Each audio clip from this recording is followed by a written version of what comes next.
बढ़ते आगे बात जरा जम्मू कश्मीर के एलजी मनोज सिन्हा की करते हैं। मनोज सिन्हा की जानिब से खबरदार किया गया है, जो भी मिलिटेंटों को पनाह देंगे उनके मकानात को जमीन बोस कर दिया जाएगा। लेफ्टिनेंट गवर्नर मनोज सिन्हा ने शुमाली कश्मीर के बारामूला में एक तकरीब के दौरान खबरदार किया है कि जो लोग मिलिटेंसी को पनाह दे, मिलिटेंटों को पनाह देंगे उनके मकानात जमीन बोस कर दिए जाएंगे। उन्होंने अवाम से अपील की है कि वो मिलिटेंसी के खिलाफ खड़े हों और अमन अमान को बहाल करने में ताउन करें।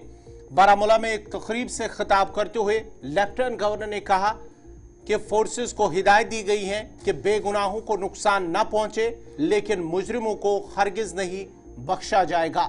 अगर कोई मिलिटेंटों को पनाह देता है तो उसका घर जमीन बोस कर दिया जाएगा और इस मामले पर कोई समझौता नहीं होगा।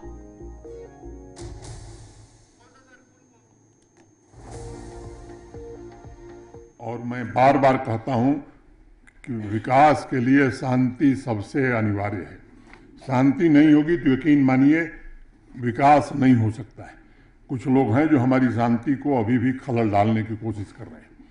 हमारा पड़ोसी कोशिश कर रहा है, उसकी चिंता नहीं, लेकिन उनके इशारे पर जो लोग यहां करना चाहते हैं, मुझे लगता है कि केवल प्रशासन या फोर्सेस का यह काम नहीं, आवाम का भी काम है कि ऐसे लोगों को पहचाने। और अगर फोर्सेस, प्रशासन और आवाम एक साथ तय कर ले तो मुझे लगता है कि ये 1 साल से ज़्यादा नहीं चलने वाला है। लेकिन अगर हमारे बीच लोग हैं जो ऐसे लोगों को शेल्टर देते हैं और फिर वो कहें कि साहब हमारे ऊपर अन्याय हो रहा है, तो भाई ये तो उचित बात नहीं। 40,000, 50,000 बेकसूर लोगों की जान चली गई। कितनी माताओं ने अपनी मांग का सिंदूर उजाड़ दिया, कितनी बहनों के भाई चले गए। बावजूद इसके वो लोग निरपराध निर्दोष लोगों को, जो जडमोर टनल बना रहे हैं, जो हमारी कनेक्टिविटी को बेहतर कर रहे हैं, ऐसे निरपराध लोगों की जान लेने का हक किसी को है। और ऐसे लोगों के खिलाफ अगर जनता नहीं खड़ी होगी तो यकीन मानिए ये तस्वीर कभी बदलने वाली नहीं। केवल सिर्फ औपचारिकता कर देना, बयान दे देना, ये जो लोग काम करते हैं मैं समझता हूं कि ये उनसे भी खराब लोग हैं। और फोर्स का जहां तक सवाल है, मैं आपको आश्वस्त करना चाहता हूं, बार बार एक बात कहिए, किसी निर्दोष आदमी को कुछ भी करने की जरूरत नहीं है। और इसलिए पिछले 4 वर्षों से मैं कई बात दोहराता हूं कि बेगुनाह को छेड़ो मत और गुनाहगार को छोड़ो मत।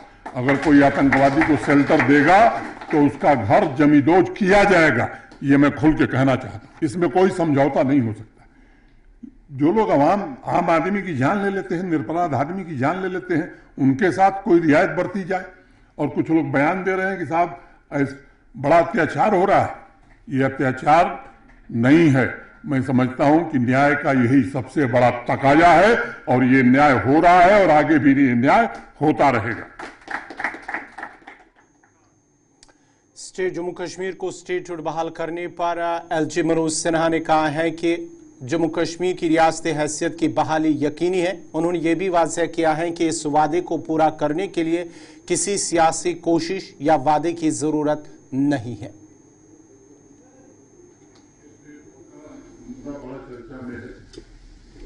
मुझे लगता है कि अगर आप ध्यान देंगे तो संसद में जब ये बात उठी थी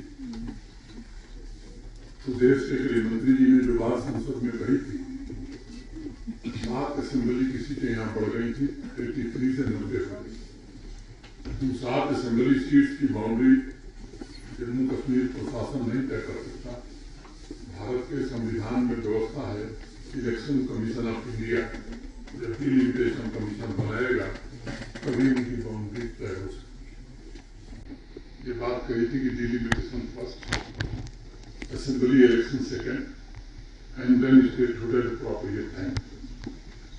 अभी 21 जून को माननीय प्रधानमंत्री जी श्रीनगर में थे इंटरनेशनल योगा डे पर।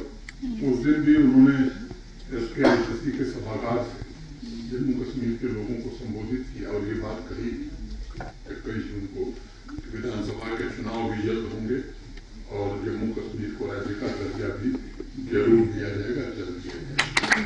मुझे लगता है कि राजनीतिक लोगों का काम अलग होता है।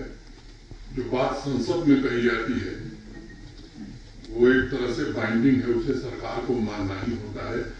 ये एश्योरेंस सरकार जब संसद के पटल पर देती है तो उसको उतना ही सत्य मानिए जितना सूरज पूरब से निकलता है। इसमें किसी को कोई प्रयास करने की जरूरत नहीं है। भारत सरकार का कमिटमेंट है, वो जरूर होगा। मैं आपको